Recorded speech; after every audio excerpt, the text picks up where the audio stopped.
은혜가 얼마나 큰지 이 강의를 통해서 더 깨닫게 해주시고, 정말 하나님께서 우리를 구원하시려고 얼마나 많은 시간과 또 공을 들이셨는지 더 많이 느낄 수 있습니다. 하나님, 특별히 우리 구 교수님에게 은혜를 베풀어 주시고 정말 지혜롭게 또 명철하게 저희들에게 잘 가르칠 수 있도록 이 시간도 성령의 은혜를 허락하여 주시기를 간절히 기도합니다. 저희 마음속에 또 머릿속에 수많은 퀘스천 마크가 있겠지만 하나님께서 하나씩 둘씩 잘 풀어주시리라 믿습니다. 오늘 이 시간도 주께서 주관하실 것을 믿고 예수 그리스도의 이름으로 기도했습니다. 아멘. 오늘은 네 번째 강의로 복음과 창조를 함께 살펴보겠습니다. 오는데 깜빡하더라고. 성경적인 세계관은 크게 네 가지 기둥으로 구성된다고 미리 말씀을 드렸습니다. 하나는 창조, 그 다음에 다른 하나는 타락, 그리고 구속, 그리고 회복이라고 하는 네 개의 기둥으로 이 성경적인 세계관이 구성이 되어 있는데, 창조라고 하는 거를 오늘은 함께 살펴보도록 하겠습니다. 저는 어렸을 때 소위 말하는 좀 까칠한 소년이라서 하나님께 좀 불만이 많았습니다. 그 불만 중에 하나가 뭐냐 하면, 하나님께서 분명히 자기가 이 세상을 창조했다는 거를 증명하실 수 있잖아요. 그죠? 누구도 부인할 수 없을 만큼 논리적으로 딱 증명해가지고, 야, 내가 창조주야, 이렇게 증명하실 수 있을 텐데 그렇게 안 하세요. 그리고 뭐 하시죠? 그냥 선언하세요. 내가 세상을 만들었다, 이렇게 선언하시죠. 내가 영적인 우주도 만들었고 물질 우주도 만들었다, 이렇게 선언하세요. 왜 하나님은 증명하지 않고 선언하실까? 이게 아주 불만이 많았습니다. 저 하나님께 정말 불만 많았어요. 그래서 늘 제가 이제 그렇게 기도할 때마다 하나님께 따졌죠. 그것만 해도 하나님 좀 성경을 좀 논리적으로 누구도 부인할 수 없게 딱 기록하실 수 있을 텐데 왜 일방적으로 선언하시죠? 저 그거 정말 마음에 안 듭니다. 그랬어요. 그런데 이제 제가 나이를 먹어가면서 이제 소위 말해서 지식이 더 넓어지고 지식이 깊어지면서 한 가지 깨달은 게 있습니다. 그게 뭐냐 하면, 어떤 종교 경전이 됐든 어떤 신이 됐든 내가 세상을 만들었다라고 주장한 신은 없다는 거예요. 리그베다를 제가 최근에 다시 또 읽었습니다. 읽고 끝냈어요. 근데 리그베다에도 이런 말이 있습니다. 그러니까 우리말로, 우리식으로 따지면 뭐 무슨 경 뭐 이렇게 할 텐데, 리그베다는 그게 없기 때문에 X129 6-7 뭐 이렇게 나가요. 거기에 보니까 이 우주가 어떻게 창조되었는지 누구도 알 수 없다, 그런 기록이 있어요. 그러니까 힌두교에서 우주를 창조했다라고 생각하는 신은 브라흐마예요. 브라흐마가 창조신이죠. 그런데 창조신이 또 있어요. 시바도 창조신이래.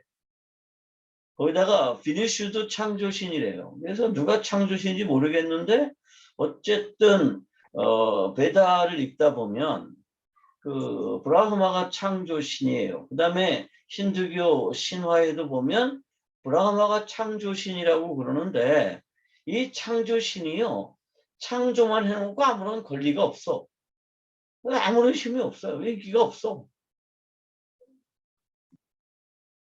그래서 힌두교의 그 수많은 신들 중에 내가 세상을 만들었다라고 주장하는 신은 없습니다.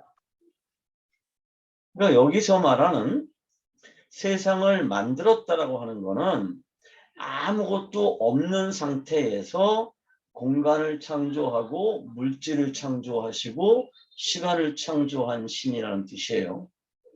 그러니까 기존 있는 물질들을 가지고 흙이나 물이나 이런 거를 가지고 기본적으로 있는 원소들을 가지고 세상을 만들었다고 하는 신들은 많아요. 그 그리스 철학에서도 데미우르고스라고 하는 신이 조물신이죠. 그래서 이렇게 기본적인 원소들, 기본적인 물질들을 가지고 세상을 조성한 것을 우리가 창조주라고 부르지 않습니다. 그거는 그냥 조물신이에요. 근데 브라흐마도 기본적인 물질이 없는 상태에서 우주를 만들었다라고 주장하지 않습니다. 그러니까 브라흐마가 우주를 만들 때는 기본적으로 뭐가 있었냐면 물이 있었습니다. 물이 있었고요. 그 물이 뭐로 변했느냐면 거기서 하나하나 만들어서 세상을 만들었다고 그래요. 그리고 또 다른 이거는 인도의 신화인데요.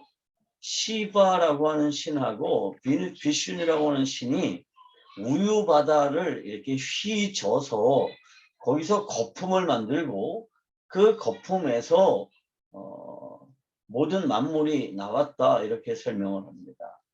그런데 사람들은 이거를 뭐를 연상시키는 거냐 하면 그 남자와 여자의 섹스 행위를 연상시킨다라고 하는 생각이 있어요. 그래서 그 시바 신화에 보면 뭐 그런 얘기들이 많이 있습니다. 불교에도 상당히 많은 신들이 있죠. 상당히 많은 신들이 있는데 불교에도 창조신이 없습니다. 그러니까 불교에서 최고의 신은 비로나자라고 하는 신인데요. 석가모니가 최고의 신이 아니에요. 비로나자가 최고의 신입니다. 그런데 이 비로나자도 내가 우주를 만들었다 이렇게 주장한 일이 한 번도 없어요. 그러니까 불교에서는 이 우주가 어떻게 형성이 됐는지에 대한 아주 기본적인 가르침조차가 없습니다.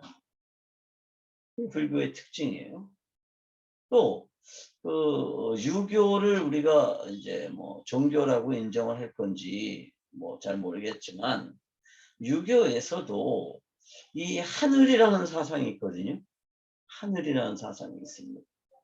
그리고 그 하늘이라는 사상이 중국의 유교하고 도교가 이렇게 혼합되면서 신이라는 개념이 나와요. 그래서 이 하늘에 있는 최고의 신이 누구냐면 옥황상제예요. 그 상제라는 말을 하나님을 중국어로 번역할 때 하나님을 뭐라고 번역했어요? 하나님을 샹띠라고 번역을 했습니다. 상제라는 뜻이죠. 그래서 중국 사람들이 인식하는 이 하나님은요, 절대적으로 유일하신 신으로서의 하나님이라는 개념이 중국 사람들은 정말 이해하기가 어려워요. 왜냐하면 중국 사람들의 세계관에는 옥황상제를 비롯해서 상당히 많은 신들이 존재하고 거기가 하늘이라고 믿기 때문에 그렇습니다. 그래서 이게 참 번역하기도 어려운 문제고 또 중국 사람들이 하나님이란 분을 참으로 이해하기도 어려운 분인데 옥황상제조차도 내가 이 세상을 만들었다라고 말한 적이 없습니다. 중국에도 창조 설화가 존재하죠. 그래서 중국의 창조신은 누구냐면 반구라고 하는 신이에요. 반고, 한국말로 하면 반고고 중국말로 그대로 보면 빵구예요. 근데 이 반구가 18,000년 동안 잠만 자다가 깨어나가지고 도끼로 하늘과 땅을 쪼개가지고 이 우주를 만들었다라고 주장을 해요.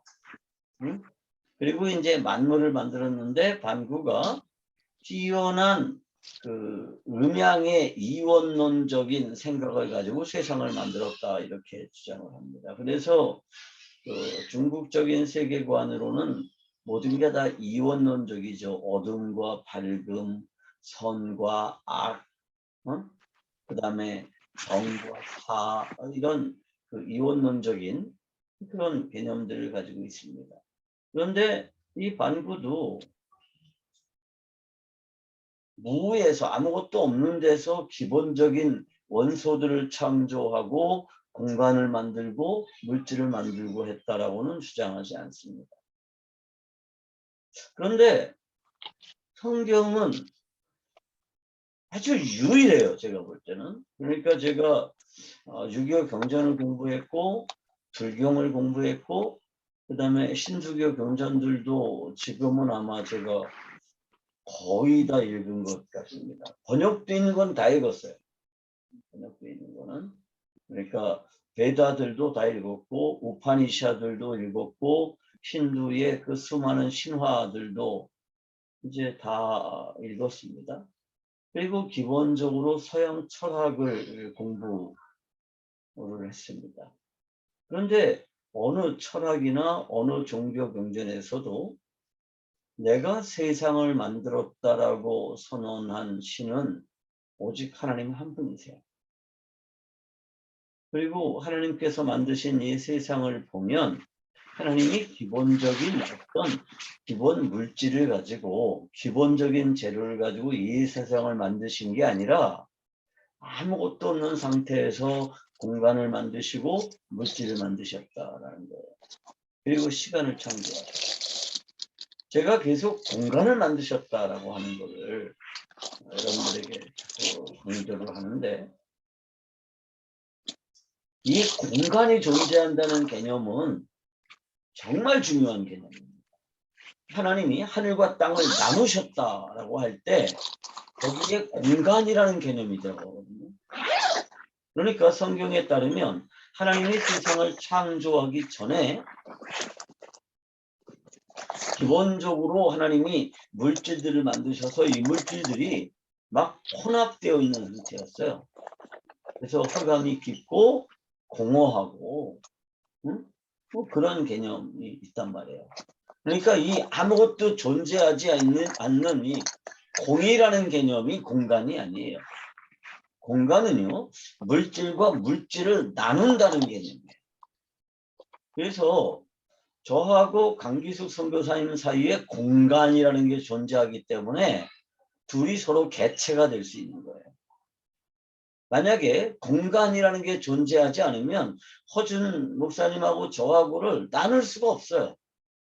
그냥 둘이 같은 물체가 돼요. 그러니까 이 공간을 나눴다는 개념은 정말 중요한 개념이거든요. 그리고 또 한 가지 성경에서 설명하는 게 뭐냐 하면 하나님이 시간을 창조하셨다는 개념이에요. 그래서 태초에 하나님이 천지를 창조하셨다라고 할 때 이 태초라는 말이 어떤 개념을 포함하고 있냐면 시간이 시작되는 그때에 라는 개념을 포함하고 있습니다.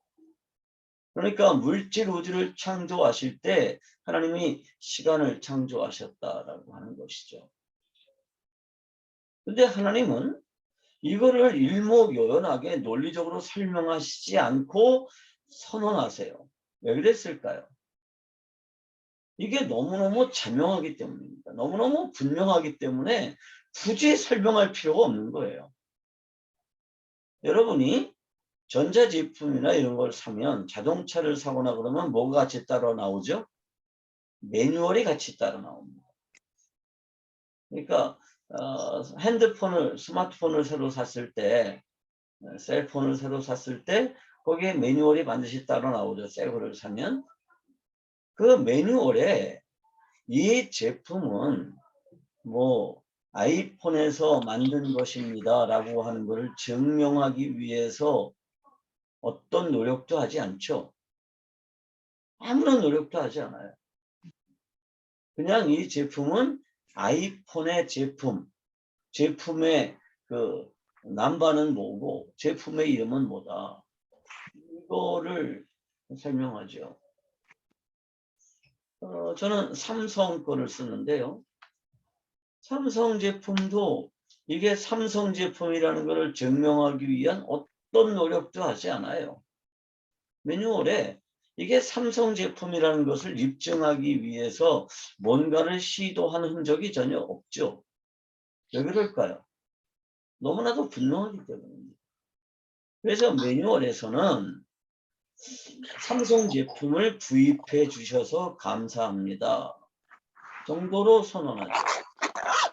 그리고 이 제품은 어떤 특성이 있고 이 제품을 사용하려면 어떻게 해야 되고 고장이 났을 경우에는 어떻게 하라. 이게 매뉴얼의 전부예요. 왜 하나님이 우주의 창조를 증명하지 않고 선언하셨을까? 똑같습니다.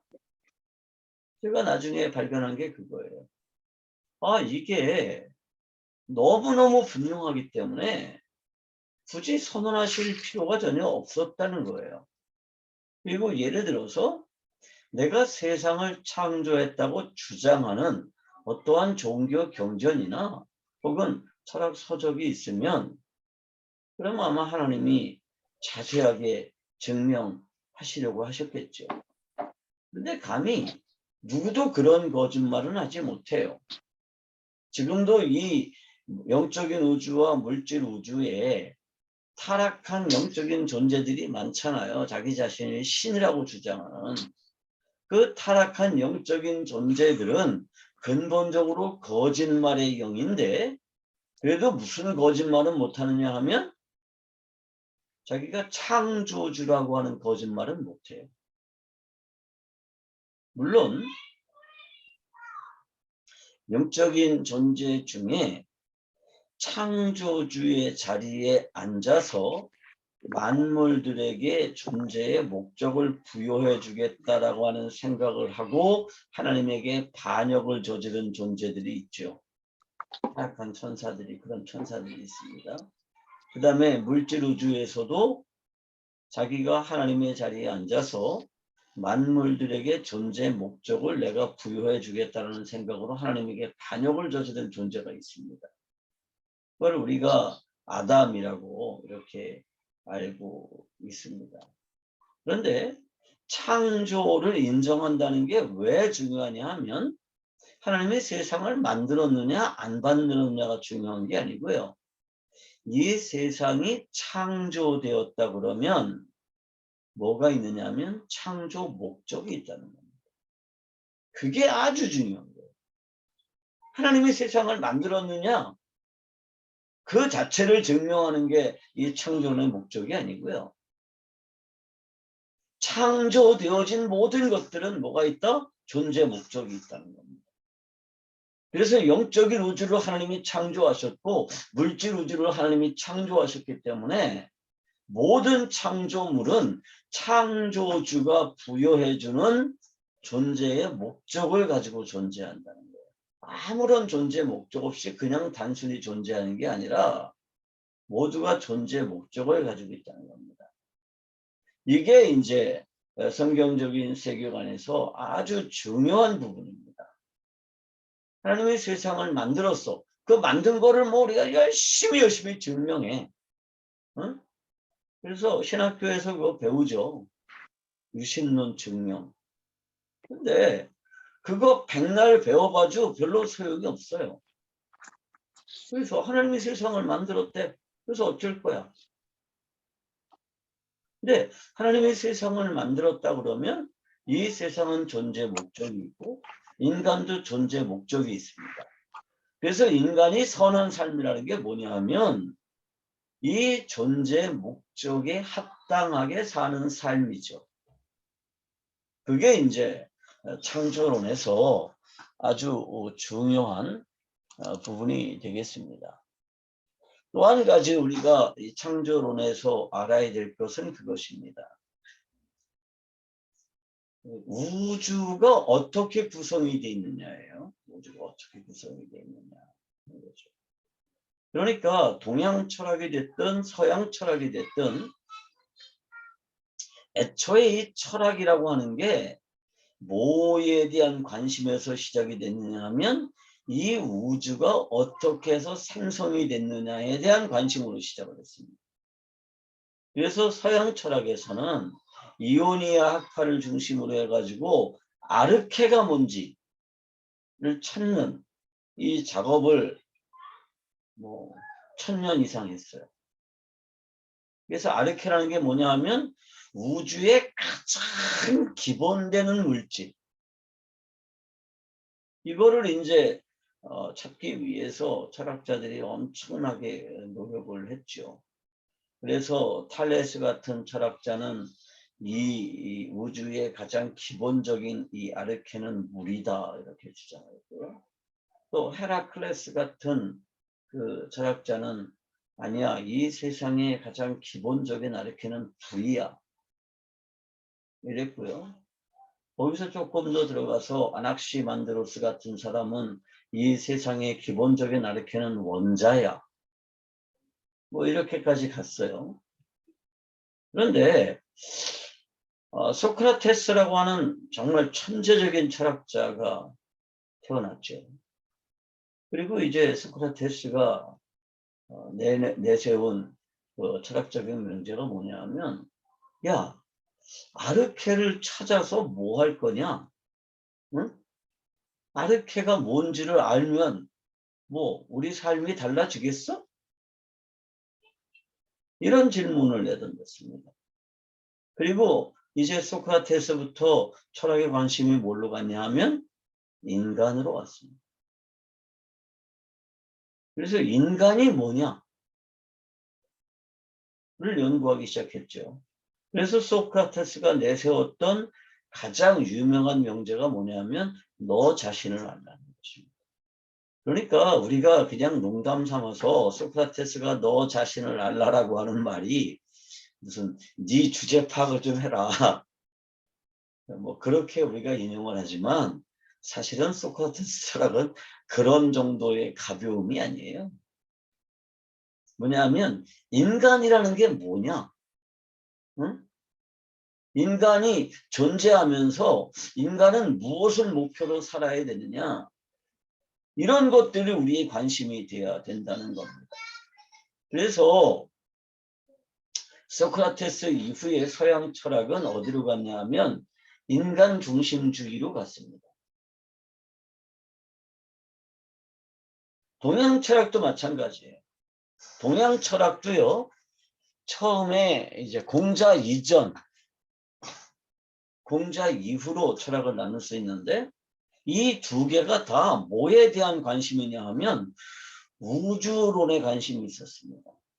이 우주가 어떻게 해서 구성이 되었고 지금 이 우주는 어떻게 해서 움직여지느냐 이거죠. 그러면서 공자 때까지는 이 우주를 하늘이라는 이름으로 생각을 했습니다. 그리고 이 하늘의 실체를 어떤 원칙이라고 생각을 했습니다. 원칙이라고 생각을 했어요. 그리고 어떤 이들은 하늘의 실질적인 그 하나님이라고 하는 그 하늘을 움직이는 신적인 존재가 있다는 생각도 하기도 했죠. 그러다가 이제 공자 이후에 이 성리학이라는 것이 시작이 되면서 우주의 원리를 학문적으로 정리하기 시작을 했습니다. 그래서 공자가 한 일 중에 하나가 뭐냐 하면 주역이라는 책을 정리를 했죠. 그래서 주역은 뭐냐 하면 하늘의 운행 원리를 연구한 거고요.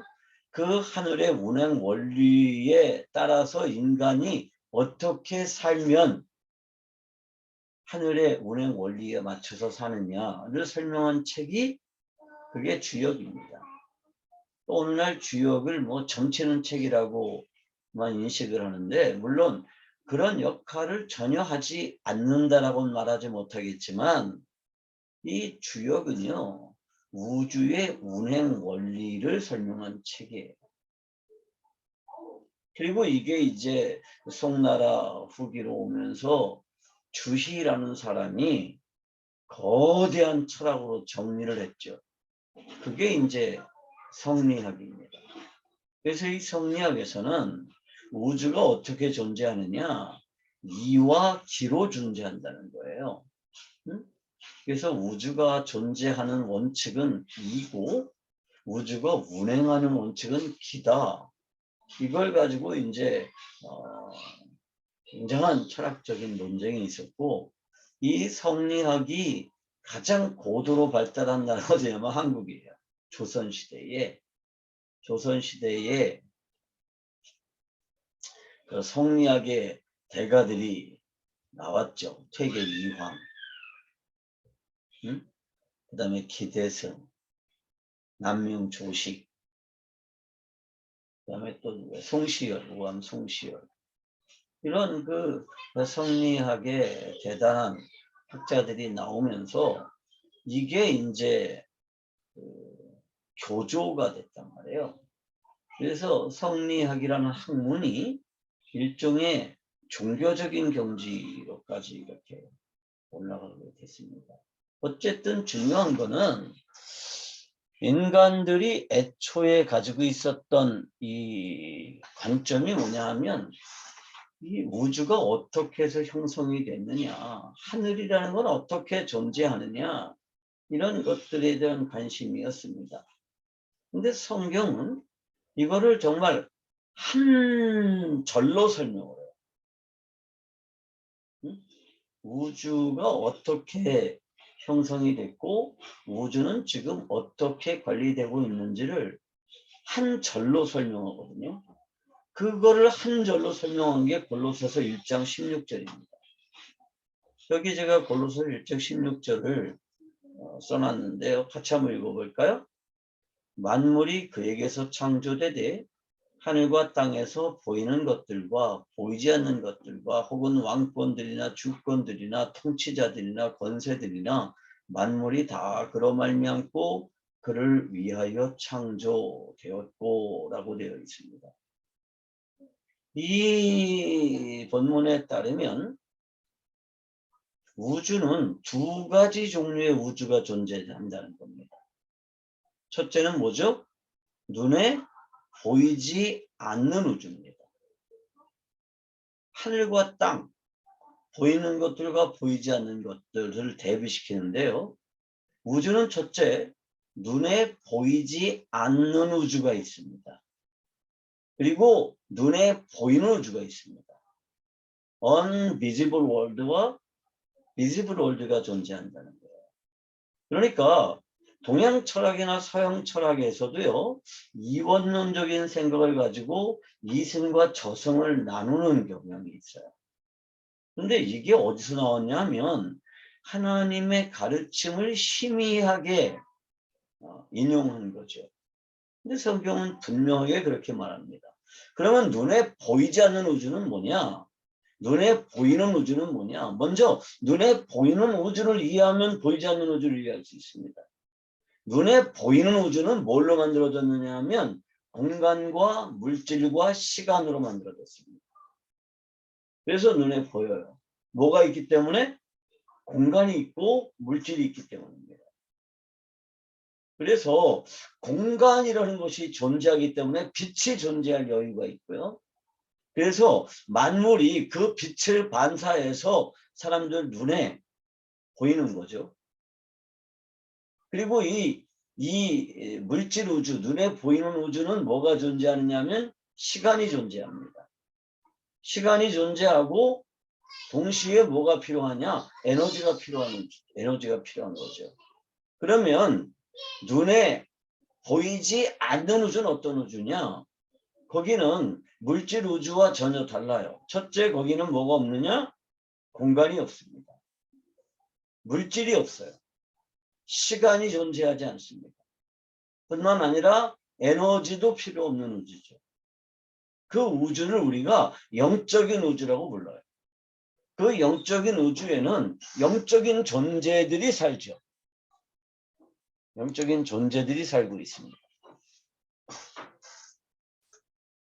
천사들, 그죠? 귀신들.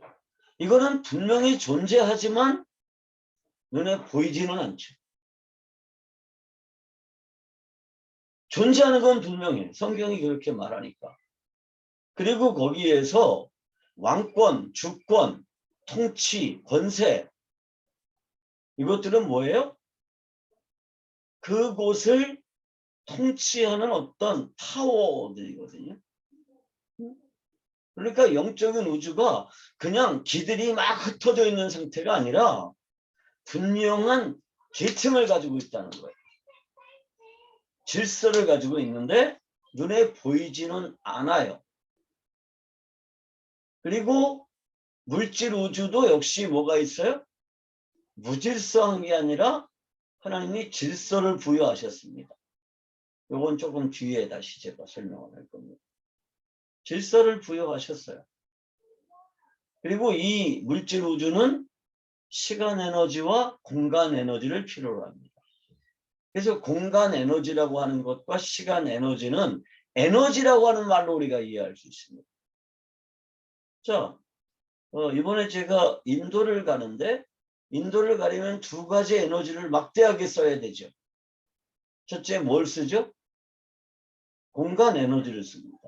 한국에서 인도까지 공간 이동을 하는데 엄청난 에너지가 소요가 되죠. 그 에너지를 나는 돈으로 환산을 하는 거고요. 그죠? 그거가 에너지예요. 또 시간이라는 에너지도 써야 됩니다. 엄청난 시간을 사용해야 거기까지 갈 수가 있는 거죠. 영적인 우주에는 그런 게 없어요. 응?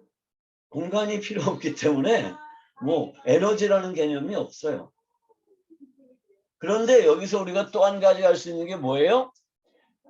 그 우주를, 두 우주를 만드신 분이 누구라는 거예요?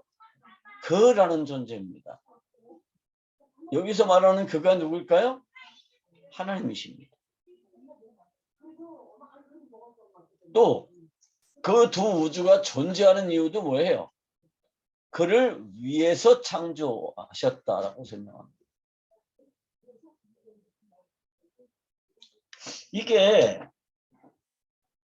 성경적인 세계관에서 아주 중요한 핵심입니다.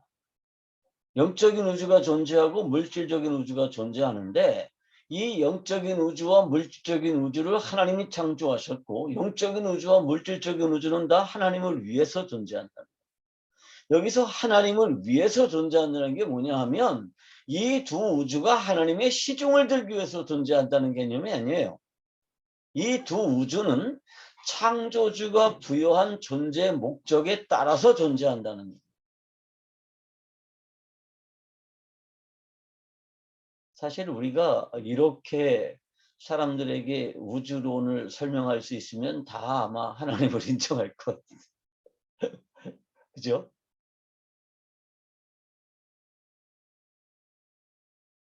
그래서 그 영적인 우주는 본래부터 존재했었다. 이게 신화적인 세계관이 가지고 있는 개념. 시간 본래부터 있었다. 이게 신화론적인 세계관이 가지고 있는 관념이에요. 그런데 성경적인 세계관에 따르면 영적인 우주와 물질적인 우주를 하나님이 창조하셨고 하나님을 위해서 이것들은 존재한다. 그런데 하나님을 위해서 존재한다는 개념이 뭐냐 하면 하나님의 창조 목적에 합당하게 존재하는 겁니다. 그래서 제가 창세기 1장에서 하나님이 이 물질 우주를 창조하는 과정을 설명하잖아요. 그럴 때 하나님이 만들고 나서 뭐라고 그러시죠? 하나님 보시기에 좋았다. 하나님 보시기에 선하다. 이렇게 말씀하신다고 그랬습니다. 여기서 좋다라고 하는 게 하나님에게 유익이 된다거나 혹은 이게 도덕과 윤리 기준에 합당하다거나 그런 개념이 아니죠. 그런 개념이 들어올 수가 없어요. 거기에는. 응? 그럼 여기서 좋다는 건 뭐냐 하면 창조 목적에 합당하게 창조되었다는 뜻입니다. 창조 목적에 합당하게.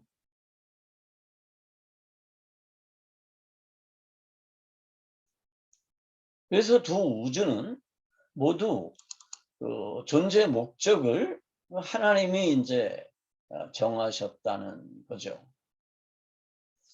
자, 그러면 이제 그때부터 성경의 관점은 어디로 바뀌느냐 하면 우주론에서 인간론으로 바뀝니다. 인간을 창조하는 과정이 좀 자세하게 설명이 되어 있죠. 그래서 창세기 2장 7절에 보면 이렇게 되어 있습니다.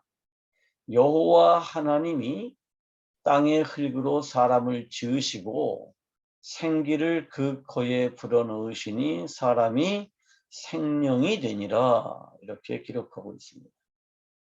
자, 첫째, 하나님은 땅의 흙으로 사람을 만드셨습니다. 왜 땅의 흙으로 사람을 만들었을까요? 제일 흔하니까. 왜 땅의 흙으로 사람을 만들었다고 성경은 설명하죠. 그리고 하나님은 실제로 땅의 흙을 가지고 사람을 만들었습니다. 왜 하나님은 땅의 흙을 가지고 사람을 만들었을까요? 그 이유가 뭐죠?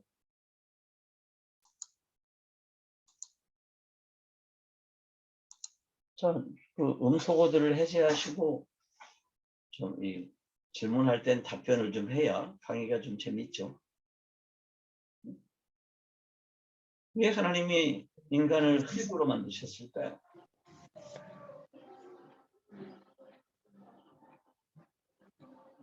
자, 우선 하나님이 인간을 흙으로 만드신 이유는 간단하죠. 하나예요. 뭐죠? 인간은 물질 우주에 속해 있다는 겁니다. 인간은 물질 우주에 속해 있습니다. 그런데 물질 우주에 인간만 있는 게 아니죠. 상당히 많은 생명체들이 존재합니다. 공중의 새들, 바다의 물고기들, 땅에 기는 짐승들, 그죠? 이 모두가 다 생명을 가진 존재이고 다 흙으로 만들었단 말이에요, 이것들이. 근데 인간을 왜 흙으로 만들었느냐? 인간이 물질 우주에 속해 있도록 만들기 위해서입니다. 그 이유가 뭘까요? 그리고 또 한 가지가 있습니다. 하나님은 인간을 흙으로 만드시고 그걸로 끝낸 게 아니라 인간에게 뭘 불어넣으셨죠? 생기를 불어넣으셨습니다. 그런데 우리가 성경을 읽다 보면 그 생기를 불어넣었다는 게 단순히 동물들에게 그 호흡을 불어넣어준 것과는 달라요. 동물들도 뭐가 있어야 살죠? 폐가 있어서 코로 호흡을 해야 살아요. 물고기들도 불에를 통해서 호흡을 해야 살죠. 불에를 통해서 물속에 녹아있는 산소를 이렇게 가져가야 살아요. 그런데 성경이 말하는 이 생기라고 하는 거, 이 루아흐라고 하는 거는요, 영이라는 개념을 가지고 있습니다. 영. 그러니까 하나님께서 인간에게 생기를 불어넣으셨는데 뭘 불어넣으셨느냐? 영을 불어넣으셨습니다. 그러면 이 영은 어떤 영일까요? 물질 우주에 있는 영은 없으니까 저기 영적인 우주에서 어떤 다른 영을 하나 가져다가 인간에게 불어넣었을까요? 아니죠. 하나님의 영을 불어넣었습니다. 그게 우리가 성경을 통해서 수없이 확인할 수 있는 내용들이에요. 그래서 인간은 이 물질 우주와 영적인 우주에서 두 우주를 동시에 알 수 있는 존재예요. 영적인 우주에 존재하는 것들은 뭐가 없어요? 몸이 없습니다. 그냥 영이에요. 물질 우주에 존재하는 것들은 영이 없어요. 그냥 육체에 불과합니다. 그런데 오직 인간만 육체를 가지고 있어요. 흙으로 만들어졌기 때문에. 그래서 물질 우주에 속해 있습니다. 그런데 동시에 하나님의 영을 불어넣어서 오직 인간만 이 영의 세계를 알 수 있습니다. 하나님은 영이신가요? 물질이신가요? 하나님은 영이시죠. 그래서 요한복음에 하나님은 영이시니 예배하는 자가 뭐를 예배해라? 영과 영과 진리로 예배하라. 진정으로. 예전에 우리 그 개역 개정판은 신령과 진정으로라고 번역을 해가지고 신령이라는 게 어떤 태도에 관한 문제라고 생각을 많이들 했어요. 그래서 하나님 앞에 예배할 때는 경건하고 뭔가 신령스럽고 그런 태도로 예배하라고 이렇게 이해를 했는데 개역 개정판으로 번역을 하면서는 신령과 진정으로 예배할지니를 빼고 뭐로 번역을 했냐면 영과 진리로 예배할지니라고 번역을 했습니다. 그게 맞아요. 자, 하나님은 영이십니다. 그래서 그 하나님을 예배할 때는 물질이 예배할 수 있는 게 아니에요. 뭐가 예배하는 거예요? 영이 예배할 수 있는 거예요. 영. 그런데 물질 우주에 존재하는 것들은 영이 없기 때문에 하나님을 알 수도 없고 볼 수도 없습니다. 그런데 인간 안에만 뭐가 있어요? 인간 안에만 영이 있는 거예요. 하나님 왜 그렇게 하셨죠? 이유는 간단하죠. 하나님은요, 영적인 우주와 물질적인 우주를 창조하신 그 영적인 우주와 물질적인 우주의 존재 목적이 뭐냐 하면 하나님을 알고 하나님을 예배하도록 하기 위해서 창조하셨습니다. 그러니까 하나님을 예배한다는 게 무한한 노동이 아니에요. 하나님을 예배한다는 것은 상당히 기쁜 일이고 행복한 일이었습니다.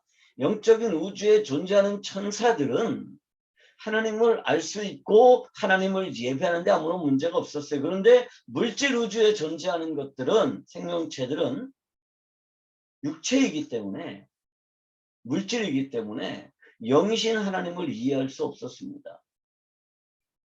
그래서 하나님은 인간을 만드시고 인간을 어떻게 만들었어요? 자신의 형상과 모양을 따라 창조하시고 인간 안에 들어오셨어요. 그래서 그때부터 인간에게서는 뭐가 나타났어요? 하나님의 영광이 물질 우주에 나타나기 시작했습니다. 하나님의 영광이 물질 우주에 나타나니까 물질 우주에 존재하는 모든 생명체들은 인간을 통해서 반영되는 하나님의 영광을 볼 수 있었습니다. 그리고 하나님을 알 수 있었죠.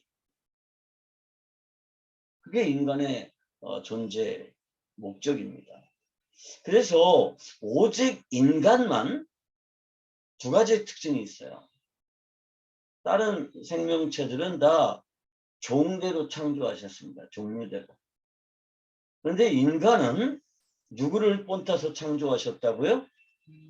하나님을 본따서 창조했습니다. 하나님의 형상과 모양대로 창조를 했죠. 여기 나오는 사람들이 누군지 아세요? 제 작은 딸이고 얘는 제 손녀딸입니다. 지금 고모랑 이렇게 놀고 있는 거예요. 근데 이게 벌써 작년에 찍은 사진인가 재작년에 찍은 사진인가 그러네.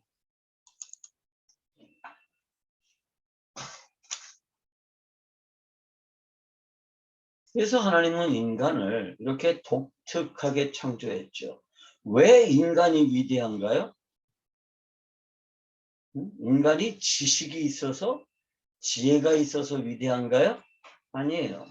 하나님의 형상과 모양을 따라 창조되었고 원래 하나님의 영을 모시고 있는 존재였습니다.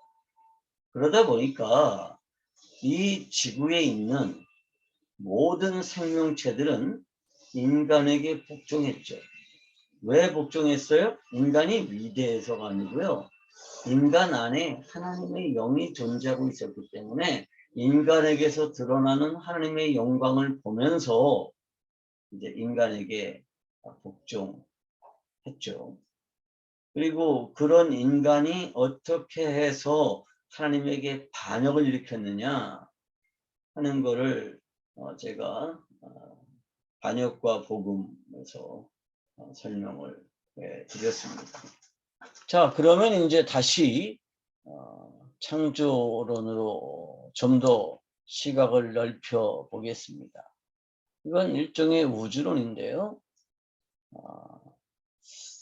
욥기가 굉장히 중요해요. 욥기가. 그래서 우리는 욥기를 욥의 고통을 기록한 책이라고 이해를 하는데요. 아니에요. 욥기는요. 하나님이란 분이 어떤 분인지를 설명하기 위한 책입니다. 그러니까 욥의 고난에 초점을 맞추는 거는 욥기를 조금 좀 좁게 보는 거예요. 자, 이제 욥기 38장 4절부터 11절을 같이 좀 읽어 보겠습니다.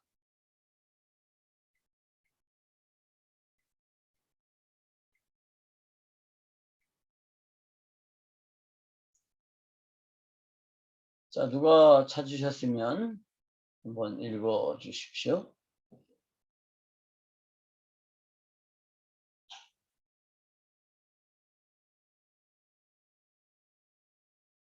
욥기 38장 4절에서 11절.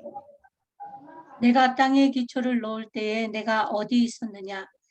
내가 깨달아 알았거든 말할지니라. 누가 그 도랑을 정하였었는지, 누가 그 준승을 그 위에 띄웠었는지 내가 아느냐? 그 주초는 무엇 위에 세웠으며 그 모퉁이 돌은 누가 놓았었느냐? 그때에 새벽별들이 함께 노래하며 하나님의 아들들이 다 기쁘게 소리하였었느니라. 바닷물이 태에서 나온 같이 넘쳐 흐를 때에 문으로 그것을 막은 자가 누구냐? 그때에 내가 구름으로 그 의복을 만들고 흑암으로 그 강보를 만들고 계한을 정하여 문과 빗장을 베풀고 이르기를 내가 여기까지 오고 넘어가지 못하리니 내 교만한 물결이 여기 그칠지니라 하였었노라. 자, 아멘. 아멘. 여기 보면 이제 하나님이 욥을 찾아오셔서 욥에게 굉장히 중요한 진리들을 설명하시죠. 그래서 4절에 이렇게 말해요. 내가 땅에 기초를 놓을 때 내가 어디 있었느냐? 내가 깨달아 알았거든 말할지니라. 땅의 기초라는 게 뭐죠? 기본 물질의 창조라는 뜻입니다. 그러니까 땅이라고 하는 게 예레츠라고 하는 게 단순히 흙이 아니고요. 기본 물질이라는 뜻입니다. 그러니까 이 우주의 기본 물질을 만든 게 누군 줄 알아? 그런 뜻입니다. 창조와 창작의 차이를 제가 설명을 드렸죠. 창조는 기본 물질을 창조하는 겁니다. 그리고 그 기본 물질을 가지고 모든 것들을 만들으시죠. 창조주는. 그런데 창작은 뭐예요? 기본 있는 걸 가지고 뭔가를 만들어냅니다. 그런데 여러분, 모든 생명체 중에 창작 활동을 하는 건 누구밖에 없죠? 인간밖에 없습니다. 제 친구 중에 그 유명한 동양 화가가 하나 있는데 아연이라고. 이 친구는 동양 화가예요. 창작 활동을 정말 열심히 하죠. 근데 그거를 창조라고 부르지 않습니다. 그건 창작이에요. 근데 왜 인간만 창작을 할 수 있느냐 하면 하나님의 형상과 모양을 따라 창조되기 때문에. 또 여기 보면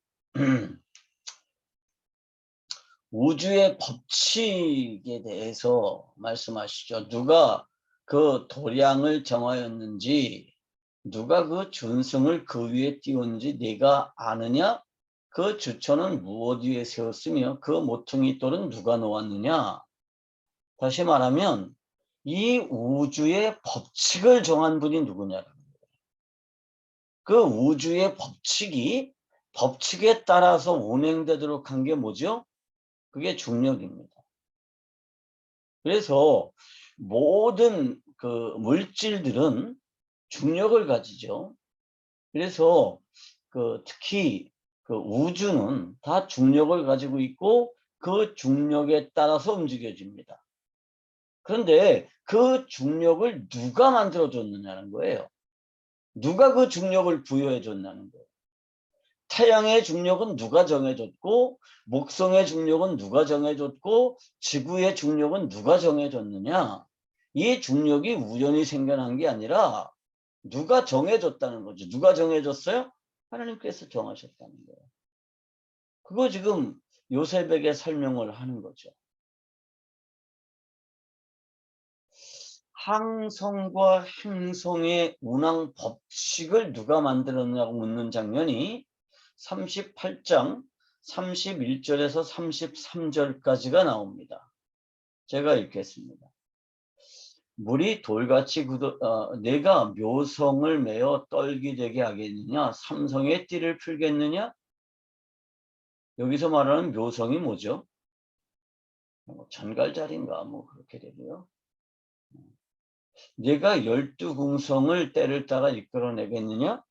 북두성과 그 속한 별들을 인도하겠느냐? 내가 하늘의 법도를 아느냐? 하늘로 그 권능을 땅에 베풀게 하겠느냐? 내 소리를 구름에 올려 큰 물로 내게 덮이게 하겠느냐? 뭐 이런 얘기들을 해요. 이게 뭐죠? 행성과 항성의 운항 법칙을 누가 만들었다는 거예요? 하나님께서 만들었다는 겁니다. 여러분, 행성은 뭐고 항성은 뭐죠? 행성은요, 중력에 따라서 일정한 궤도를 가지고 움직이는 별을 우리가 행성이라고 그러고요. 항성은 고정되어 있는 별입니다. 움직이지 않아요. 그런데 그 원칙을 항성은 움직이지 않도록 하시고 행성은 일정한 궤도를 그리면서 움직이게 하시고 그 운항 법칙이 있기 때문에 우주가 이렇게 존재하는 거예요. 만약에 그 중력에 의한 운행 법칙이 없이 뒤죽박죽으로 우주의 별들이 막 돌아다니면 어떻게 될까요? 이 우주는 존재할 수 없습니다. 파괴되죠. 지금도 뭐 영화 같은 데 보면 그런 영화들 많이 오죠. 무슨 거대한 행성이 거대한 행성이 지구로 이렇게 지구 궤도 안으로 들어와가지고 지구를 파괴시키고 지구를 멸망시킬 거다. 그런 영화들이 많이 있습니다. 그게 운항 법칙을 벗어난 몇몇 해성들이 있다는 거예요. 몇몇 해성들이. 자, 그런데 어쨌든 행성과 항성의 운항 법칙을 만드신 분이 하나님이시다. 근데 제가요, 대부분의 종교 경전들을 다 공부했다고 그랬잖아요. 근데 이렇게 설명하는 책은 하나도 없어요. 누구도 이렇게 설명하지 않아요.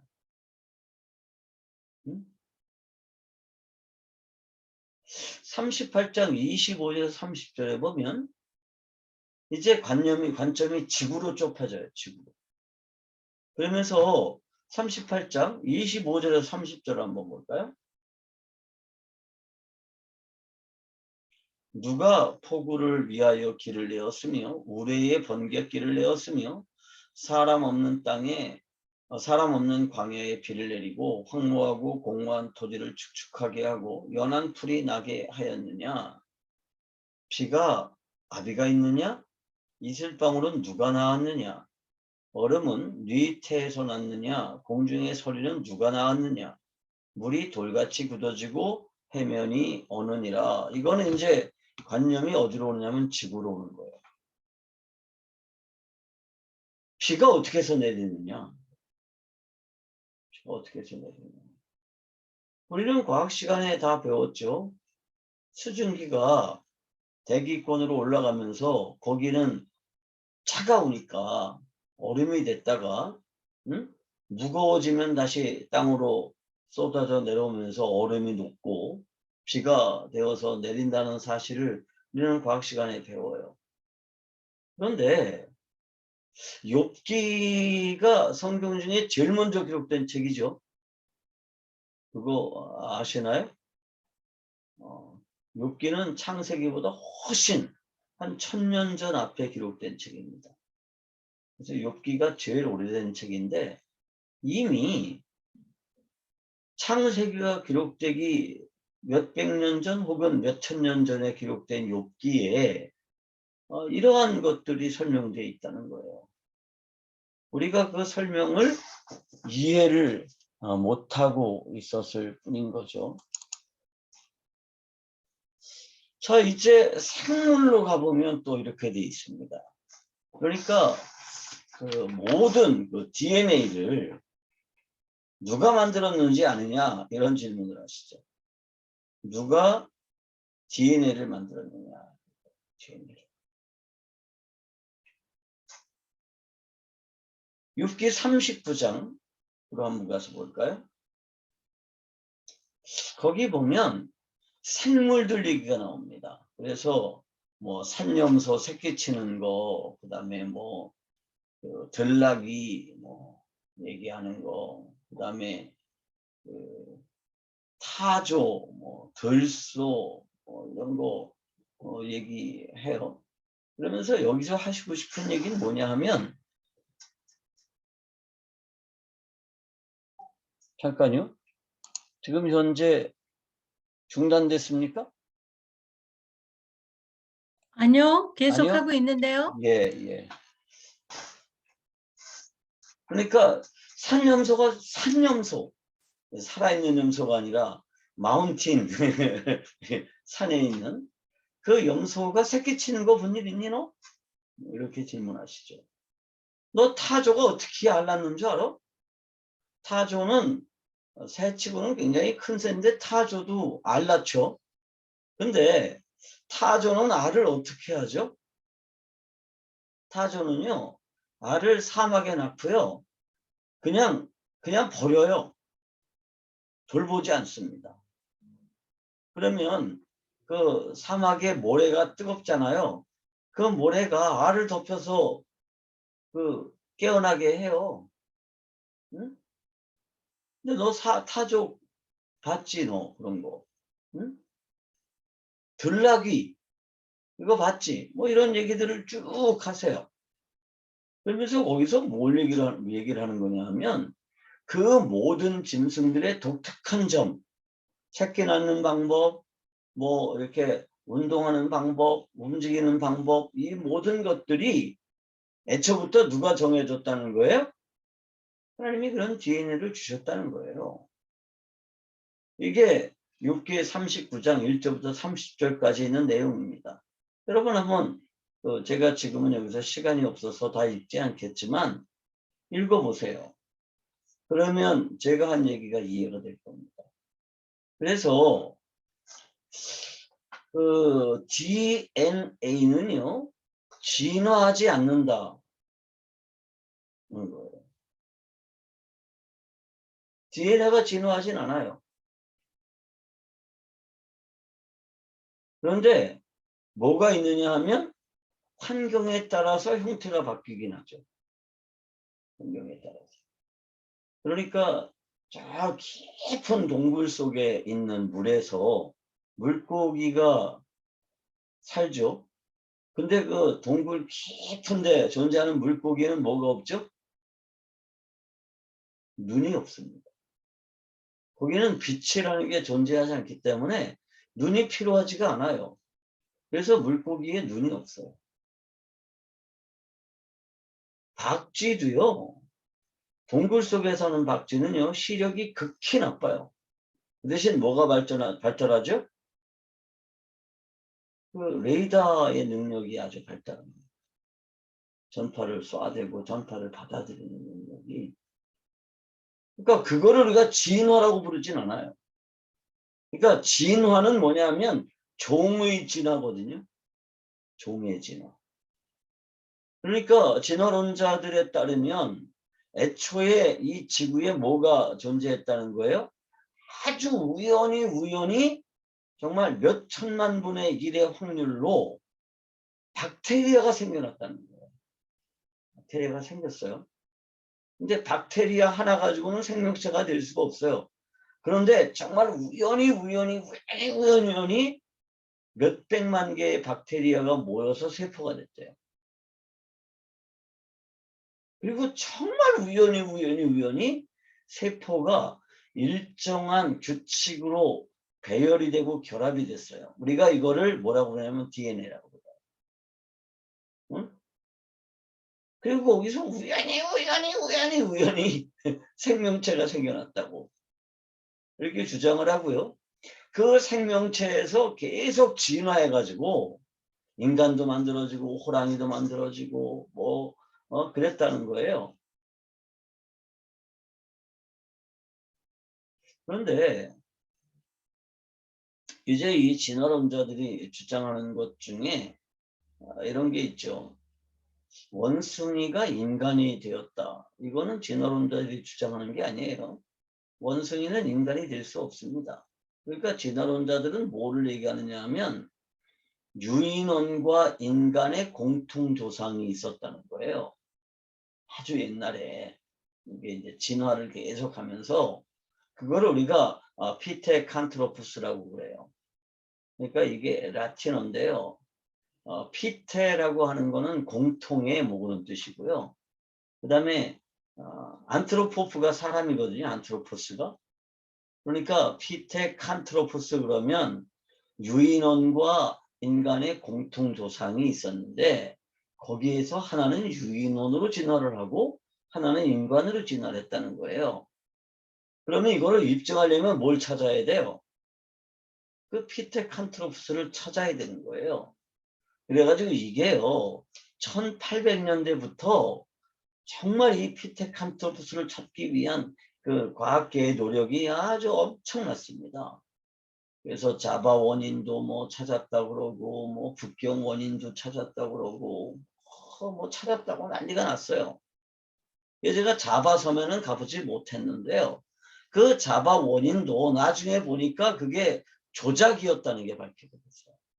한 30년 후에 그 논문이 나오고 자바 원인은 원래 원숭이 뼈를 주워가지고 이빨을 일부러 오래된 것처럼 만들고 조작을 했다. 이게 이제 밝혀졌습니다. 그리고 이제 북경에도 그 원인이 이제 유골이 발견됐다고 또 난리가 났습니다. 그래서 제가 거기 가봤어요. 북경 원인이 발견됐다라고 하는 주구점 터에 가봤습니다. 지금도 여러분들이 가볼 수 있습니다. 북경에 가시면 지하철 1호선을 타면요. 왕부징이라고 하는 역이 있거든요. 거기서 내려서 왕부징 2번 출구 쪽으로 나다 보면 거기 북경 원인 발견 지점이라고 이렇게 기념물 만들어 놨어요. 근데 그거는 문제가 뭐냐면 북경 원인을 발견했다고 그랬어요. 그건 1900년대 얘기예요. 그런데 누구도 그 원인의 유골을 본 사람이 없어요. 지금도 없어요. 북경 원인의 유골은 없습니다. 어디로 갔는지 아무도 몰라요. 대만 박물관에도 없고 베이징 박물관에도 없습니다. 그리고 이제 또 그 피테칸트로푸스의 유골이 발견됐다고 또 난리가 난 지역이 있어요. 그게 북경의 운남성에 위엔모라고 하는 지역인데 거기서도 위엔모 원인이 발견됐대요. 그래서 제가 위엔모를 가봤어요. 저도 참 쓸데없는 짓 많이 하죠. 그래서 위엔모를 갔어요. 박물관에 갔어요. 그랬더니 그 원인의 유골은 없고요. 그건 어디로 갔는지 몰라요. 뭐만 있느냐? 모조품들만 있습니다. 진품은 어디로 갔는지 아무도 몰라요. 그런데 지금도 진화론자들은 어딘가에 이 피테칸트로푸스의 화석이 있을 거다라고 하고 열심히 찾고 있습니다. 그런데 제가 단언하건대 그건 찾을 수가 없어요. 왜냐하면요. 종의 진화라는 것은 불가능하기 때문에. 종의 진화는 불가능해요. 그리고 얘기가 조금 더 진행이 되면 재밌는 얘기들이 나와요. 재밌는 얘기들. 그게 뭐냐 하면 베헤못이라는 존재를 하나님이 얘기를 하죠. 그게 이제 40장에 나옵니다. 욥기 40장 15절부터 24절을 제가 읽겠습니다. 이제 소같이 풀을 먹는 하마를 볼지어다. 내가 너를 지은 것 같이 그것도 지었느니라. 그 힘은 허리에 있고 그 세력은 배의 심줄에 있고 그 꼬리치는 것은 백향목이 흔들리는 것 같고 그 넓적다리 심줄은 서로 연락되었으며 그 뼈는 놋관 같고 그 가리대는 철장 같으니 그것은 하나님의 창조물 중에 으뜸이라. 그것을 지은 자가 칼을 주었고 모든 들짐승의 노는 산은 그것을 위하여 식물을 내느니라. 그것이 연줄기 아래나 갈밭 가운데나 못 속에 엎드리니 연 그늘이 덮이며 신의 버들이 둘렀구나. 하수가 창이란다 할지라도 그것이 놀라지 않고 요단강이 불어 그 입에 미칠지라도 자약하니 그것이 정신을 차리고 있을 때 누가 능히 잡을 수 있겠으며 갈고리를 그 코를 꿰 수 있겠느냐. 여기 이상한 동물을 하나님이 설명하시죠. 그런데 예전 성경, 그러니까 그 개역 성경에서는 이거를 악어라고 번역을 했습니다. 악어. 아니, 하마라고 번역했어요. 하마. 응? 하마를 봐라. 이렇게 말씀하셨죠. 그래서 우리가 어릴 때는 이게 하마인 줄 알았어요. 근데 이게 아무리 봐도 하마가 아니에요. 우선 크기가 달라요. 크기가. 대표적인 예가 꼬리가 다릅니다. 하마 꼬리는 어떻게 생겼죠? 돼지 꼬리 같아요. 그런데 이 꼬리는 얼마나 할까요? 백향목처럼 큰 꼬리를 흔들흔들 하면서 풀을 뜯어 먹어요. 그리고 호수에 살면서 물도 엄청나게 마시죠. 응? 그러면 꼬리가 백향목 같으면 꼬리 길이가 얼마쯤 된다는 거예요? 10m 정도가 된다는 거예요. 꼬리 길이가 10m. 그럼 꼬리 길이가 10m면 몸통은 몇 m쯤 될까요? 최소한 30m는 되겠죠. 그럼 꼬리를 흔들려면 꼬리가 몸통을 흔드는 게 아니라 몸통이 꼬리를 흔들려고 그러면 꼬리 길이가 10m라고 그러면 몸통은 30m가 넘어야 될 거 아니에요. 그래서 이게 개역 개정판을 만들 때 이거를 하마라고 번역되어 있던 거를 그냥 베헤못이라고 히브리어를 그대로 음역했어요. 그러면 이 베헤못이 뭘까요?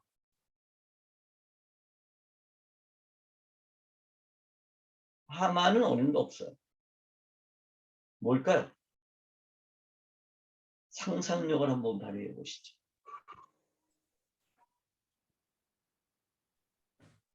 공룡. 네, 공룡이에요.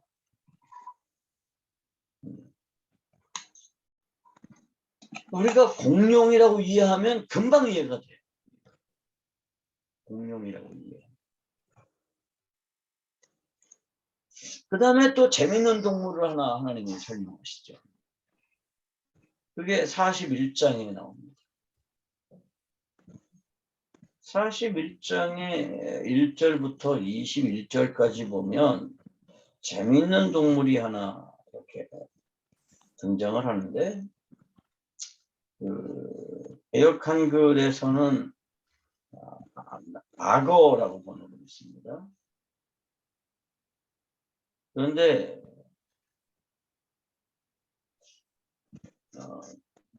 개역 개정판에서는 리워야단이라고 그냥 음역을 했어요.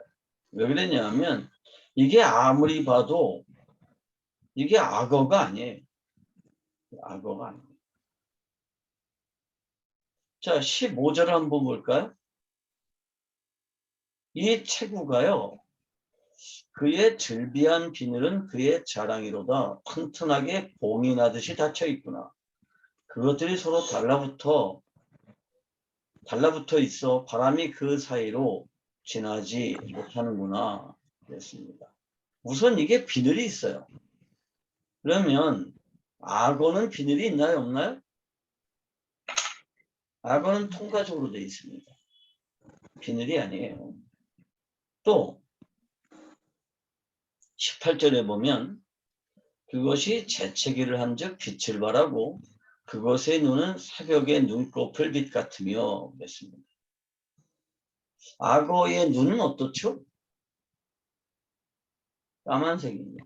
까맣고 하얘요. 그런데 여기 나오는 거는 새벽 눈꺼풀이니까 빨갛겠죠. 19절에 보면 또 이렇게 돼 있습니다. 그것의 입에서는 횃불이 나오고 불꽃이 튀어나오고 그러니까 입으로는 막 불을 뱉어요.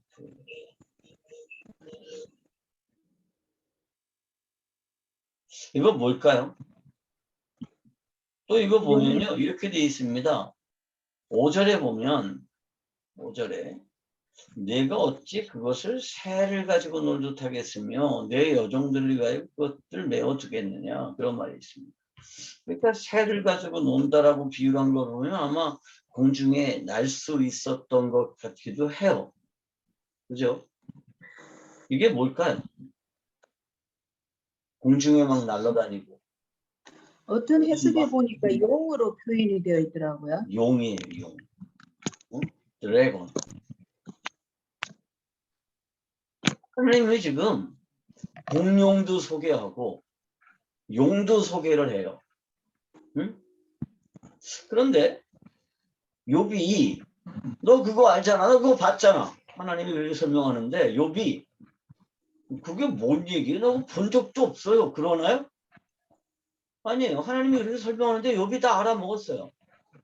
욥은 어떻게 이 리오야단이나 베헤못을 알았을까요? 우리 손자들처럼 책에서 배웠을까요? 텔레비전에서 봤을까요? 어떻게 알았죠, 이것들을? 욥이 알았을 거예요. 그러니까 모른다고 대답하지 않죠. 하나님이 분명히 너 그거 봤잖아.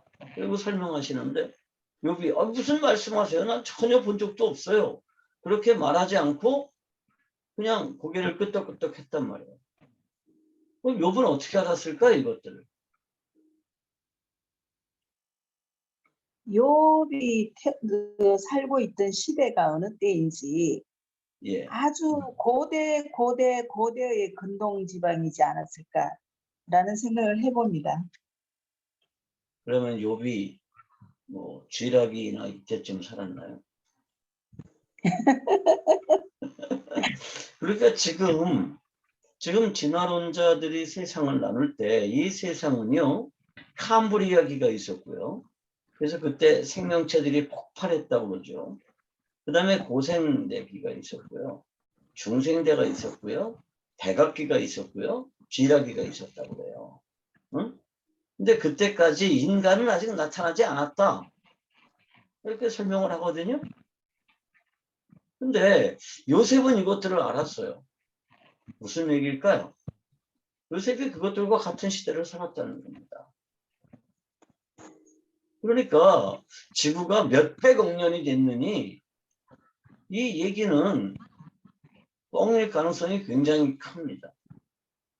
그리고 지구에 그 생명체들이 무한히 진화해서 뭐 거대 식물들이 있었고 거대 동물들이 있었다. 그럴 때가 있긴 있었을지도 몰라요.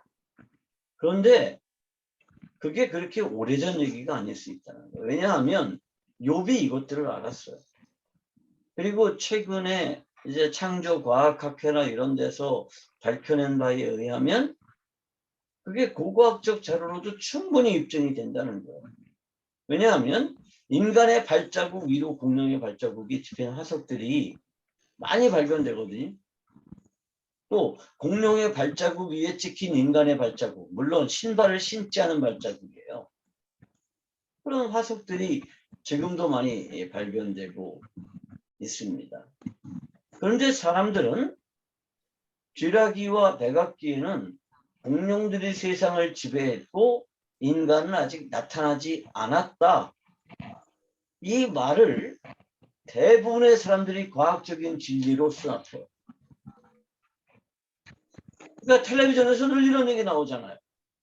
우리 애들이 보는 그 방송에. 그죠? 제가 왜 이 성경적인 세계관에 관심을 가지게 됐느냐 하면 제 딸이 올해 이제 39인데요. 제가 초등학교 다닐 때인데 우리 집에서 교회를 가려고 그러면 차를 가지고 1시간쯤 떨어진 곳에 제가 전도사로 섬기고 있습니다. 토요일 날 우리 애들을 셋을 데리고 이제 토요일 날 교회를 가는 거예요. 1시간 정도 가는데 그때 한참 쥐라기 공원이 나와가지고 공룡들에 대한 얘기가 세상을 완전히 뒤엎고 있을 때예요. 근데 우리 큰딸이 그러는 거야. 아빠, 쥐라기, 백악기 이럴 때는 응? 인간은 아직 나타나지 않았다고 그러잖아. 근데 성경은 하나님이 세상을 6일 동안 만들었다고 그랬잖아. 그러면 쥐라기 때 아담은 어디 있었어? 이렇게 물어보는 거야. 하나님은 인간을 천지를 6일 동안 창조하셨다고 그랬는데 쥐라기니 백악기니 뭐 그럴 때는 아직 인간은 나오지도 않았다. 그러면 그때 아담은 어디 있었어? 이렇게 저한테 물어봤습니다. 그래서 제가 그때 분명한 대답을 못했어요. 아, 시간이라는 관념이 하나님이 말씀하시는 시간하고 응? 우리가 생각하는 시간이 다를 거야. 이렇게 넘어갔는데 그게 저한테 굉장한 쇼크가 됐습니다. 나는 분명히 6일 동안의 천지 창조를 믿는데 왜 이런 얘기를 들으면서 따져보지 않았지? 왜 쥐라기 공원이라는 영화를 보면서 또 어린이들 그 방송에 나오는 백악기니 뭐 캄브리아기니 이런 것들에 관한 여러 가지 정보들을 보면서 왜 한 번도 따져볼 생각을 안 했지? 성경이 뭐라고 말하는지? 그런 엄청난 반성이 있었습니다. 그래서 그때부터 정말 열심히 공부를 했어요. 성경을 읽고 또 읽고 또 읽고 또 읽고 공부하고 또 여러 가지 책들을 읽고 공부하고 하면서 정리하게 된 게 이 세계다. 그래서 저는 이 리워야단하고 이 베헤못에 대해서 굉장히 감사합니다. 응? 근데 성경에 이 예, 리워야단이 몇 예. 번 나오더라고요. 리워야단이요. 네, 몇 번 나오죠. 몇 번 나오는데 우리는 용이 뭐라고 생각하죠? 상상의 동물이라고 생각하잖아요. 설명하기 힘드니까. 딱히 증명된 게 없으니까요. 예. 그런데 욥이 이걸 알았다는 거예요. 욥이.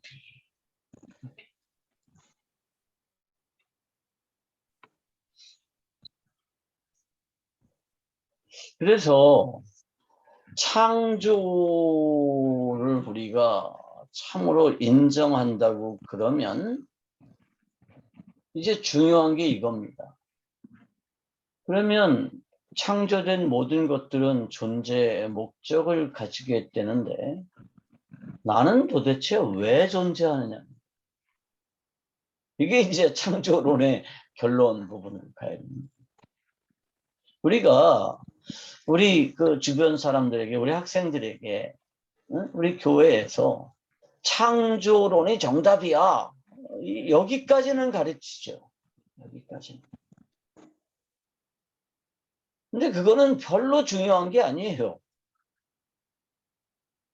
우리가 창조를 참으로 인정한다 그러면 창조된 모든 것들은 창조주가 부여한 존재의 목적이 있고 그 존재의 목적에 합당한 게 선이다. 그러면 도대체 나는 왜 존재해야 되느냐.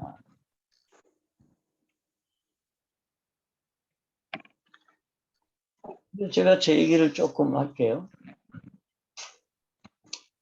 저는 사실은 목사가 되고 싶은 생각 전혀 없었습니다. 신학대학에서 교수를 한다는 것은 더더군다나 생각이 없었어요. 저는 젊었을 때 꿈이 뭐였냐 하면 우리나라를 부자 나라로 만드는 게 꿈이었어요. 우리나라를 부자 나라로 만드는 거. 얼만큼 부자 나라로 만들고 싶었느냐? 필리핀만큼. 무슨 얘기인지 여러분 이해하세요? 제가 고등학교 때요. 우리가 필리핀보다 훨씬 가난한 나라였습니다. 제가 고등학교 때 우리 쌀이 없어서 정부에서 도시락 검사를 했어요. 그래서 쌀밥으로 도시락을 써면 선생님한테 맞았습니다. 그런 나라였어요. 그래서 왜 이렇게 가난한가? 그래서 그때 생각한 게 우리나라는 이 경제 정책이 잘못됐을 거야. 응? 그래서 내가 고위 공무원이 돼서 내가 경제기획원 장관이 되거나, 응? 이런 뭐 재정부 장관이 되거나, 그래서 나 우리나라로 부자 나라로 만들고 싶다라는 생각을 했습니다. 중학교 때. 그리고 이제 고시를 준비하고 행정고시를 계속 치렀는데 이게 1차 패스하고 나면 2차 3달 앞두고 사고가 나요. 그런 과정을 3번 겪었습니다. 2차 시험 앞두고 3번 사고가 났어요. 그래서 시험을 포기했어요. 그래서 그 거창한 이제 야망을 버리고 그냥 행복하게 살기로 했습니다. 그래서 직장을 다니면서 주말이면 낚시를 다녔어요. 근데 낚시도 그냥 이런 낚시가 아니라 바다 낚시를 다녔습니다. 그러니까 주말 되면 친구들하고 막 택시 타고 김포공항으로 가가지고 비행기에다가 낚시 장비를 싣고 어디로 가느냐? 제주도로 가요. 그래서 제주도에서 낚시를 하고 주일날 밤이면 올라오고 뭐 그렇게 살았습니다. 그리고 시간이 나면 제주도에서 그땐 추자도까지 헬기가 다녔거든요. 그거 타고 추자도도 가고 그냥 행복하게 사는 게 잘 사는 거다. 그렇게 생각을 했어요. 그러다가 어느 날 전 그때 수원 살았는데 수원역에서 거지들을 만났어요. 낚시 갔다 오다가. 거지들을 만나는데 거지들이 술을 좀 사달래요. 그래서 술을 사줬어요. 처음에는 2사람이 술을 사달라길래 소주를 2병을 사줬는데 이게 사람들이 순식간에 뭐 4명 되고 8명 되고 그러더니 한 3, 40명이 모였어요. 그래서 제가 그때 당시에는 뭐 그 사람들한테 술을 뭐 얼마든지 사줘도 괜찮은 상황이었으니까 술을 아마 박스로 몇 박스를 사줬어요. 그리고 뭐 안주거리로 뭐 새우깡 이런 거 왕창 사줬는데 한 3, 40명이 모여가지고 막 먹으면서 고맙다고. 근데 그 중에 한 사람이 그런 말을 하는 거야. 당신은 하늘이 보낸 사람입니다. 참 고맙습니다. 이러는데 저 정말 쇼크 받았거든요. 왜 쇼크를 받았냐면 나는 그때도 예수님을 믿었고요. 이 세상에 우연히 태어난 사람은 하나도 없다. 하나님이 기대와 목적을 가지고 사람을 세상에 보내신다. 그런 기본적인 개념을 가지고 있었어요. 그게 정리돼서 입으로 내놓은 적은 없지만 근데 하늘이 나를 보냈죠. 그래서 제가 정신이 번쩍 들었어요. 하나님이 나를 세상에 보내셨어. 왜 보내셨을까? 이렇게 그냥 행복하게 살다가 죽으라고 보냈을까? 그럼 나 이렇게 행복하게 살다가 죽으면 되는 건가? 아무리 생각해도 그건 아닌 것 같아요. 아무리 생각해도 그건 아니야. 그냥 나 혼자 행복하게 살다가 죽으면 되는 일이 아니라 분명히 하나님께서 나를 세상에 보내신 이유가 있다. 이유가 있다. 근데 그때부터 계속해서 하나님께서 내게 하시는 이제 말씀이 들리는 거예요. 근데 이게 성경에 없는 얘기예요. 무슨 얘기냐면 여호와 하나님이 그렇게 말씀하시는 거야. 내가 조금만 뭐 좀 시간이 있어서 생각을 하면 내 귀에 나는 여호와다. 나는 하나님이 그런 말이 계속 들려요. 나는 여호와다. 그래서 어느 날 그래요. 당신은 여호와이십니다. 그랬더니 그 다음에 이제 생각이 바뀌더라고요. 나는 변치 않는 여호와야. 약속은 반드시 지켜. 그런 말씀이 또 떠올랐어요. 그리고 그게 나를 너무 힘들게 했어요. 변치 않는 여호와, 약속은 반드시 지키는 하나님. 그래서 도대체 뭘 어쨌다는 겁니까? 그랬는데 내가 어렸을 때 하나님께 했던 약속이 생각났어요. 내가 1974년 3월 15일 날 그때 거듭나는 체험을 했거든요. 정말 인격적으로 하나님을 만나고 그때 하나님께 이렇게 기도했어요. 이제부터 당신을 내가 주인으로 모시겠습니다. 응? 이제부터 하나님 당신이 내 주인입니다.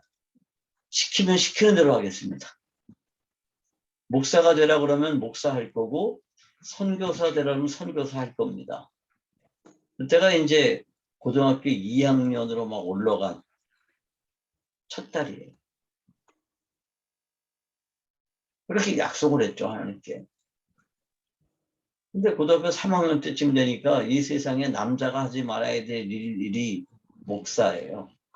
남자로 태어나서 절대로 하면 안 되는 게 목사예요. 왜냐하면 그 목사님들은 맨날 여자 권사님들 뒤에다 줄줄 달고 성경책 끼고 신방 다닌다고 돌아다니는 게 저는 그렇게 초라해 보일 수가 없거든요. 그건 정말 남자가 할 일은 아니다. 남자라면 적어도 장관이나 이런 꿈을 꿔야지. 그래서 약속은 그렇게 해놓고 신학교 안 갔죠. 신학교 간다는 생각을 못했어요. 근데 하나님이 나는 여호와야. 약속은 절대로 잊어버리지 않고 반드시 지키는 하나님이야. 근데 그때 이제 하나님의 음성이 들렸어요. 근데 너는 왜 약속 안 지키냐 이놈아. 제가 약속을 안 지켰다고요? 그러면서 제가 어릴 때 하나님께 했던 그 약속이 생각이 났습니다. 그래서 생전 안 하던 금식 기도를 기도원에 가서 일주일 하고 내려왔더니 아내가 신학교 입학원서 사놓고 기다리고 있더라고요. 그래서 신학교 갔어요. 그래서 오늘 제가 여기 이렇게 앉아 있는 겁니다. 너 도대체 왜 사니? 도대체 왜 살지? 저는요, 모든 그리스도인들이 창조를 인정한다 그러면 이 질문 반드시 해야 된다는 거예요. 너 도대체 왜 사니? 응? 여기에 대한 대답을 듣기 전에 끊임없이 질문해야 된다는 거예요. 너 도대체 왜 살아? 그냥 행복하려고 살아? 행복하게 살다가 죽으려고 여기 사는 거야? 아니에요. 하나님은요, 우리들 한 사람 한 사람을 세상에 보내시면서 그냥 가서 적당히 살다가 죽어라. 그렇게 보내신 게 아니에요. 만약에 그렇다면 인생이 너무너무 허무하잖아요? 너 그냥 살다가 적당히 행복하게 살다가 죽어. 그렇게 하나님이 우리를 세상에 보내셨다 그러면 그 창조주 하나님이 그렇게 나를 세상에 보내셨다 그러면 이거만큼 비참한 일이 어디 있어요? 이거만큼. 근데 우리가 창조를 믿는다고 그래요. 창조주 하나님을 믿는다고 그러는데 실제로 우리는 창조론자처럼 살진 않아요. 그래서 우리가 창조론을 믿는다 그러면서 존재 목적에 대해서 별로 생각하지 않고요. 진화론자처럼 행복을 위해서 살아요. 진화론자처럼 하나님의 도움을 받아서 신의 도움을 받아서 행복해지기 위해서 살아요. 그러면 이거는 정말 사기예요.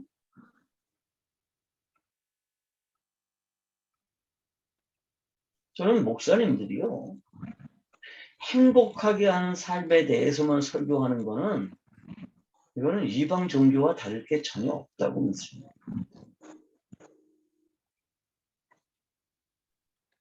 우리가 존재 목적에 합당하게 하나님의 나라와 하나님을 위해서 살면 행복은 하나님이 보너스로 저절로 주시는 거예요.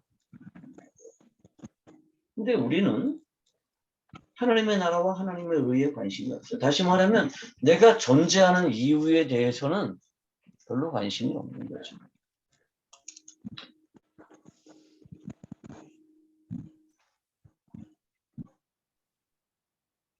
여러분, 아담은 원시인이었을까요? 아무 생각도 없고 언어도 없고 그래서 와우 와우 와우 하는 말로 이브랑 의사소통을 했을까요? 돌도끼 들고 다니고 응? 그러면서 살았을까요? 그러다가 점차 진화해서 인간이 됐을까요? 아니에요. 인간은요, 애초에 창조될 때부터 생명이 되도록 창조하셨습니다. 그래서 인간이야말로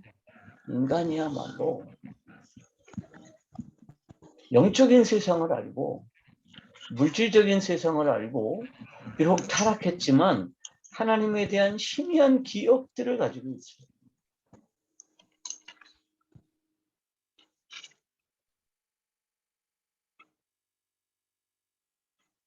그리고 막 억지로 우겨서 하나님의 창조를 부인하려고 들죠.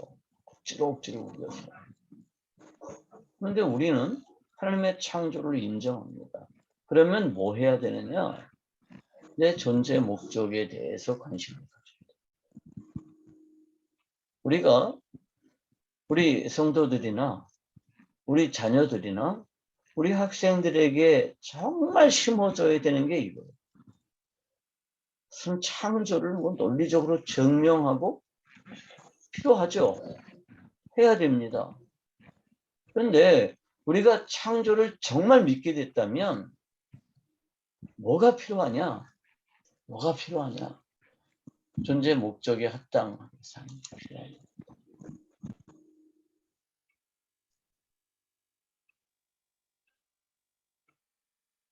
우리의 존재 목적이 뭐예요? 하나님을 알고 하나님을 예배하는 일. 두 번째, 죄로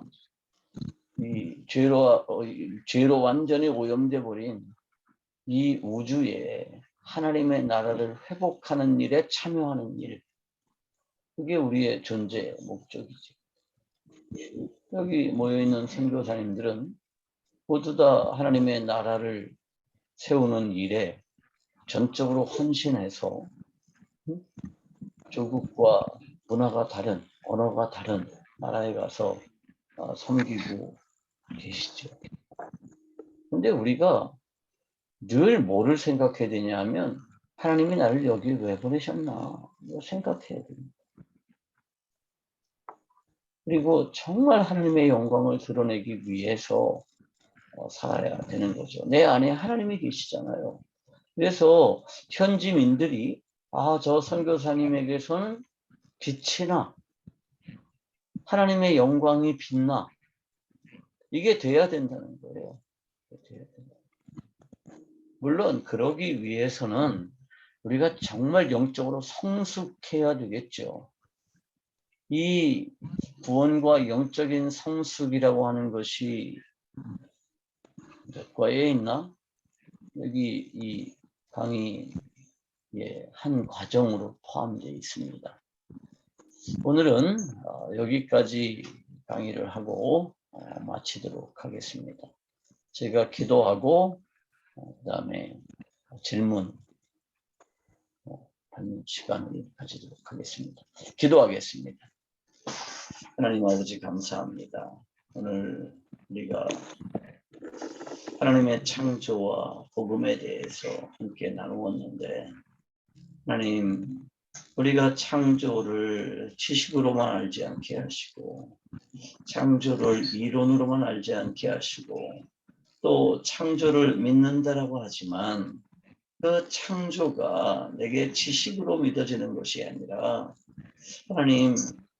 하나님께서 나를 창조하시고 나를 세상에 보내셨다면 내가 이 세상에 왜 존재해야 되는지를 늘 고민하게 하시고 분명히 하게 하여 주시옵시고 내 존재 목적에 합당한 삶을 살게 하여 주시옵소서.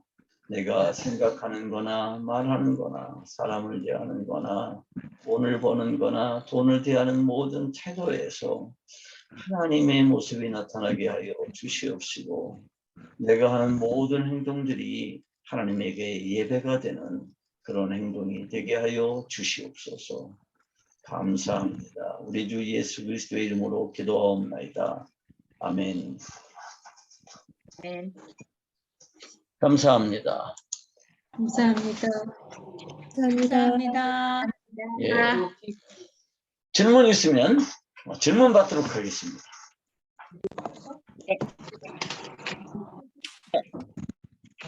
질문 있는데요. 예.